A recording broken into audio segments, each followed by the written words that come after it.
Greetings and welcome to the sixth and final episodes of Zord's aerial space program. It's a bit short for a series, but the idea from the start was to have a mini-series. Something to do while we wait for point 24, which is out! Great. So, in this episode we're going to actually accomplish something. At least that's the idea. I'm going to take this space plane, charmingly called Plane 5, I believe, and land on Minmus. We don't have enough Delta V to do a Mun landing and return, turns out, but Minmus is within our reach, so there is where we'll go. Now, the Mun appears to be slightly disappointed by this decision because it is trying to get in the way. You can see the orbits, the calculations being very finicky. This is because we have, or maybe not have, a Mun encounter round about, when we're crossing the Mun's orbit. So we'll see how that works out. Usually this is not a big problem. So I'm doing these correction burns with RCS only. This is because I have RCS to waste.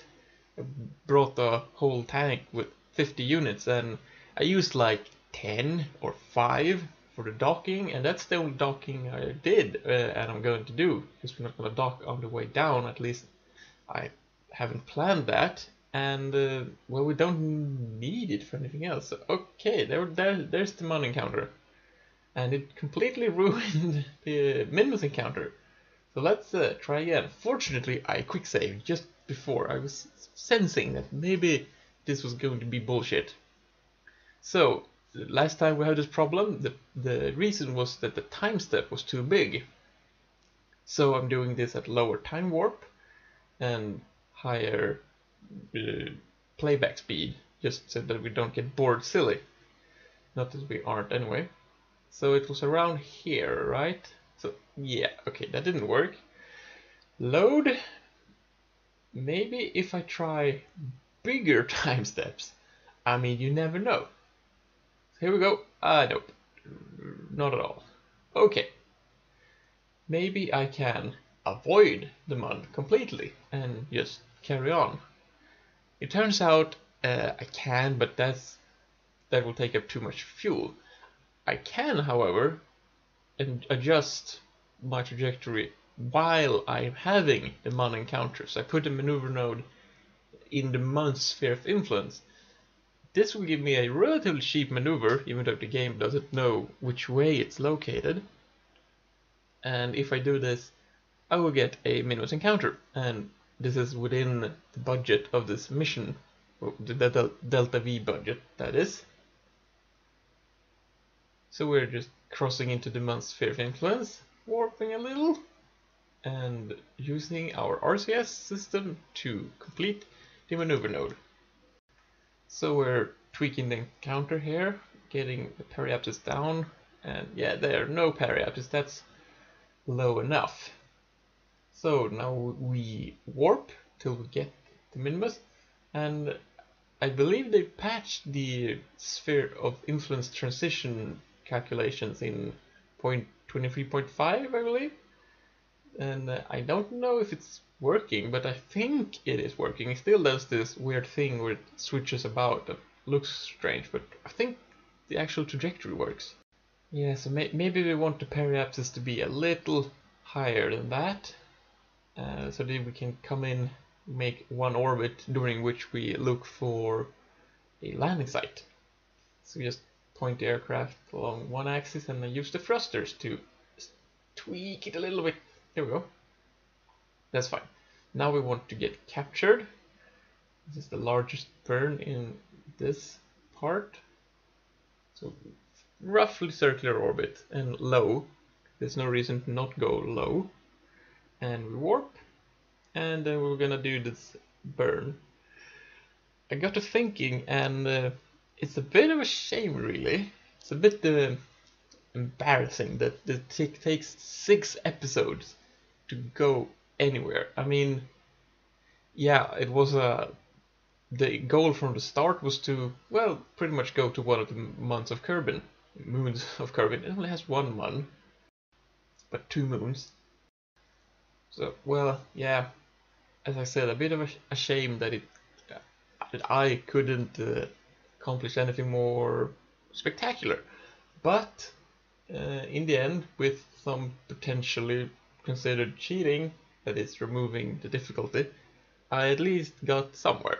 And I believe the purpose of this space program has been fulfilled. That is something to do while we wait for the next patch. So we are coming in for a landing site, getting the gear down. There's 2 sets of landing gear. This one is for vacuum worlds, naturally. And I'm thinking we can land on that big plateau that we're crossing through, or the projected path is crossing through. Because, well, I spent a lot of time landing on the flats. Maybe we can land somewhere else just to see what that's like. I mean, I have landed on the highlands before, but you know what I mean. So let's see, where are we? That's big flat, that's the plateau. That would mean that the plateau we're landing on is behind this big ridge, which it looks like we're gonna fly straight into. But the map says it should be okay, even though you learned not to trust the maps too much, especially on small worlds. But it looks like it's working. And let's see, we are, yeah, I don't know if you can see this, but it's like 1 kilometer, 1,000 meters above the surface. But we are above the plateau, so I say we stop and land. Just arresting the vertical speed, even though, well, not too much. We want to have a somewhat efficient descent. So here's one of the other smart things with this otherwise pretty unsmart design. The rear gear is put on backwards so I can use them as landing lights, which I do. But of course, when you're landing on the day side, it's way too bright once you get close. So turn them off. Not that you need them. Okay, so here we go. Landing. This is not very exciting because it's Minimus. So you can, as you see, pretty much do the landing burn with RCS thrusters. But we are here. We have landed on Minimus. Might as well get the ladder out. Yeah, perfect. And let's get the guy out and plant the flag and, I don't know, reminisce about the good times we had. So this is, yeah, he actually got here. And this is the SSTO landing site. So, and that is one of the good things you can say about this, that I actually managed to build an SSTO. Nothing of the hardware has been lost in the mission, and it made it to Minmus. Could have made it to the Mun, maybe if I had full fuel. But there's not really much else to do. This is sandbox, so well, we should get home. The Kerbin is that way. We're parked here, so we should just head east, and that's let's see, 90 degrees. Yeah, it should be that way. So let's go. And up we go. And east, come on. Oh, there. Oh, wrong button. Gear in. Okay. Okay, camera changes. So we obviously made orbit and escaped.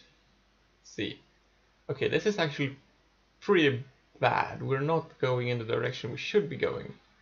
So I need to tweak this and come on. Come on. Fine, I'll do it manually. Don't need the maneuver nose anyway.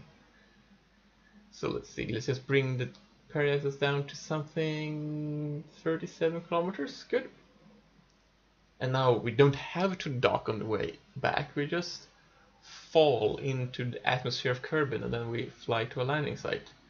I haven't actually given much thought to how we're going to land. I mean, it's an airplane, but yeah, we're coming in maybe for a water landing. I mean, we can switch the engines to air breathing mode, which I'm going to do, and turn on all the air intake. So we have a functional jet plane.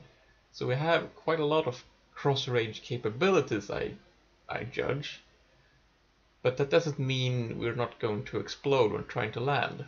Hey, yeah, it's a ship we should maybe be docking with. It's very, very close. I did not plan that. Okay, so let's make sure all of the fuel we could possibly need is available. when we need it. I'm not gonna bother with the oxidizer, we should keep all the oxidizer in. Of course, if we got rid of the oxidizer, we would have a slightly lighter aircraft. But if we keep the oxidizer, we're practicing for when we need to recover as much resources as possible. So I see we're going up again. This means we have not gotten captured, we have just made a little air break. So we're just gonna come around for another pass. Not much more to it. So we just warp around one orbit, and hopefully this time we land somewhere which is not middle of the ocean. And it actually looks like we're gonna come down fairly close to the Kerbal Space Center, assuming we get captured this time. So here is the desert peninsula you fly over as you approach the continent with the space center on it. And this is also our periapsis, which is a bit worrying that we are passing the periapsis. But it looks very much like we have gotten captured anyway. So here's the Kerbal Space Center continent, some mountains. See if we can spot the space center. It's in the dark, but I think there may be some debris lying around. Let's see, can we... There it is, yeah, I see it. Little marker over there. So we're obviously not going to land on the runway. We're still very high up, going very fast, and we're going away from the space center. But, yeah, so we're gonna land on the other side of the ocean in the dark. It's gonna be fun. Maybe we can even make it survive. That is, the craft, Kerbal, everything. So, let's see, I think we should go north. That's where the closest bit of land is. We can't really steer right now. So I made a cut forward. It's not terribly obvious, everything's black, but now we should be able to see some land. Turns out it was not north, it was actually straight forward and a bit south. This is where the closest land is, so I have lined myself up with the coastline, because generally that is where the land tends to be the flattest. And we're coming down for landing. And the ground is coming up very fast, because we're flying over an uphill. And we land, and come on, brake, don't fall over, come on, brake. And it works! Amazingly, we're able to land in the dark, in the rough, and nothing goes wrong. I mean, this is rare, shall we say. And I think we should commemorate this somehow. Maybe get out, stretch our legs, celebrate that we're not dead, plant a flag. Plant a flag. We should call this place the STO Minmus landing thing site. Yeah, this is where we return to from Minmus. And actually we should take a screenshot. Let's see if we can position this guy. So we have some light, we see what's going on. Maybe, okay, the camera's tilted quite a bit. See, there, I think I got it. That should be the thumbnail for this week's video. And with that, this series is concluded. I thank you for watching and hope to see you next time. Goodbye!